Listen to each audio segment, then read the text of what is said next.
चुनावी क्लास में आपका स्वागत है। ओल्ड पेंशन स्कीम यानी कि ओपीएस को लेकर राजनीति तेज हो गई है। 1 अक्टूबर को दिल्ली के रामलीला मैदान में पुरानी पेंशन स्कीम की मांग को लेकर लगभग 20 से अधिक राज्यों के सरकारी कर्मचारी लाखों की संख्या में एकत्रित हुए। कांग्रेस और आम आदमी पार्टी के नेता भी उनके मंच पर पहुंचे। अब आज के चुनावी क्लास में आपको हम बताएंगे कि ओल्ड पेंशन स्कीम क्या है और इसको लेकर क्यों सियासी घमासान मचा हुआ है।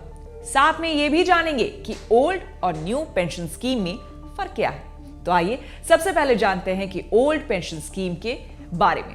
ओल्ड पेंशन स्कीम के अंतर्गत सरकारी कर्मचारियों को रिटायरमेंट के समय अंतिम वेतन की आधी राशि पेंशन के रूप में दी जाती है। रिटायरमेंट के समय कर्मचारी की पेंशन उसकी आखिरी वेतन राशि और महंगाई के आंकड़ों से तय की जाती है। कर्मचारियों के वेतन से पुरानी पेंशन योजना में पैसा नहीं काटा जाता। सरकारी कर्मचारी को दी जाने वाली पेंशन राशि का भुगतान इस योजना के तहत सरकार की ट्रेजरी के माध्यम से होता है। इसके अलावा कर्मचारियों को ओल्ड पेंशन स्कीम में 20 लाख रुपए तक की ग्रेच्युटी की रकम दी जाती है। रिटायरमेंट के बाद कर्मचारी की मृत्यु होने पर उसके परिजनों को पेंशन का सारा पैसा देने का प्रावधान है। पुरानी पेंशन स्कीम में कर्मचारियों को डीए दिए जाने का भी प्रावधान किया गया है। साथ ही जब सरकार द्वारा वेतन का आयोग का गठन किया जाता है, उसी के अनुसार पेंशन भी रिवाइज हो जाती है।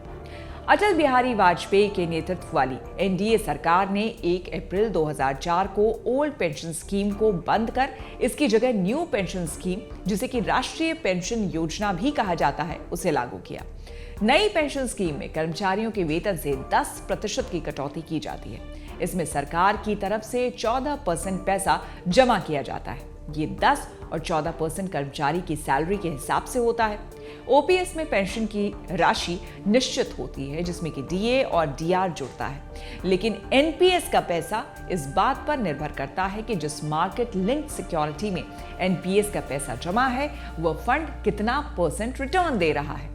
ओल्ड पेंशन स्कीम में कर्मचारियों की रिटायरमेंट के समय अंतिम सैलरी की आधी राशि पेंशन के रूप में मिलती है, जबकि नई पेंशन स्कीम में कितनी पेंशन मिलेगी इसकी कोई गारंटी नहीं होती। पुरानी पेंशन योजना में कर्मचारियों को जीपीएफ की सुविधा उपलब्ध होती है। नई स्कीम में इस प्रकार की कोई सुविधा नहीं होती।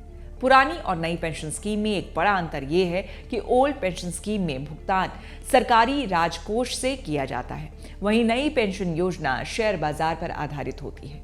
नई पेंशन योजना में आपके द्वारा लगाए गए पैसे को शेयर बाजार में लगाया जाता है। अगर बाजार में मंदी होती है तो नई पेंशन योजना में मिलने वाला पैसा कम भी हो सकता है। हालांकि बाजार के फंड आजकल जैसा रिटर्न दे रहे हैं, उस हिसाब से एनपीएस में अच्छी कमाई देखी जा रही है। इस पर टैक्स छूट भी मिलती है। पिछले 10 साल में एनपीएस के अलग अलग फंडों ने 9.34% का रिटर्न दिया है। आपका जितना पैसा पेंशन फंड में जमा होगा, उस पर 9.34% के हिसाब से रिटर्न जुड़ेगा। इसी फंड में एक है एसबीआई पेंशन फंड, जिसने 10 वर्षों में 9.5% रिटर्न दिया है। इसके बाद है एलआईसी पेंशन फंड, जिसने 10 साल में 9.55% रिटर्न दिया है। यूटीआई रिटायरमेंट सॉल्यूशन फंड ने 10 साल में 9.51% रिटर्न दिया है। औसतन देखें तो इन सभी पेंशन फंड ने एनपीएस में 9.4% से अधिक रिटर्न दिया है। एसबीआई के अर्थशास्त्रियों द्वारा जारी की गई रिपोर्ट के अनुसार आने वाले समय में पुरानी पेंशन योजना अर्थव्यवस्था के लिए घातक साबित हो सकती है। अर्थशास्त्रियों की रिपोर्ट के मुताबिक गरीब राज्यों की श्रेणी में आने वाले झारखंड, छत्तीसगढ़ और राजस्थान में पेंशन योजना के तहत देनदारी सालाना 3 लाख करोड़ रुपए अनुमानित है। झारखंड के मामले में यह 217%, राजस्थान में 190% और छत्तीसगढ़ में 207% है। पुरानी पेंशन योजना कर्ज में डूबे हुए राज्यों के लिए नई मुसीबत ला सकती है, जिससे आगामी सरकारों पर बड़ा वित्तीय बोझ पड़ेगा। पिछले कई सालों से पूरे देश में ओल्ड पेंशन स्कीम को लेकर सरकारी कर्मचारी आंदोलन कर रहे हैं। पिछले कुछ विधानसभा चुनावों में ये मुद्दा भी बना। राजस्थान, हिमाचल प्रदेश, छत्तीसगढ़ और झारखंड जैसे राज्यों ने अपने राज्य कर्मचारियों के लिए इसे लागू कर दिया है।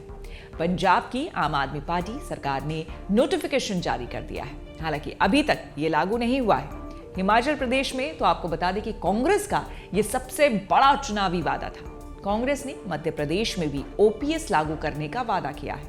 कांग्रेस के अलावा दूसरी विपक्षी पार्टियां भी ओपीएस दोबारा लागू करने का नारा दे रही हैं। उनका कहना है कि आगामी चुनावों में अगर उनकी सरकार बनती है तो बिना किसी हीला हवाली के ओपीएस को लागू कर दिया जाएगा। दूसरी ओर ओल्ड पेंशन स्कीम को लेकर मोदी सरकार की प्रतिक्रिया ठंडी ही रही है। हरियाणा के मुख्यमंत्री मनोहर लाल खट्टर समेत बीजेपी के कई नेता इसकी खुलकर मुखालफत कर चुके हैं। इसी साल फरवरी में संसद में पीएम मोदी ने राज्यों को चेताया था और बिना ओल्ड पेंशन स्कीम का नाम लिए कहा था कि मैं राजनीतिक वैचारिक मतभेदों को अलग रखकर कहना चाहता हूं कि देश की आर्थिक सेहत से खिलवाड़ मत कीजिए।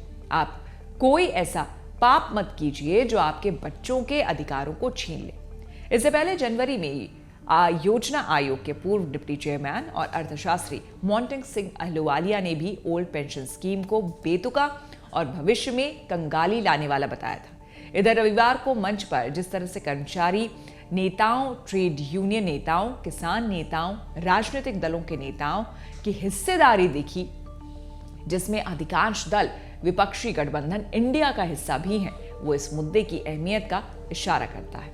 इन सभी नेताओं ने कहा कि चुनाव में जातिगत पुरानी पेंशन योजना प्रमुख मुद्दा होगा।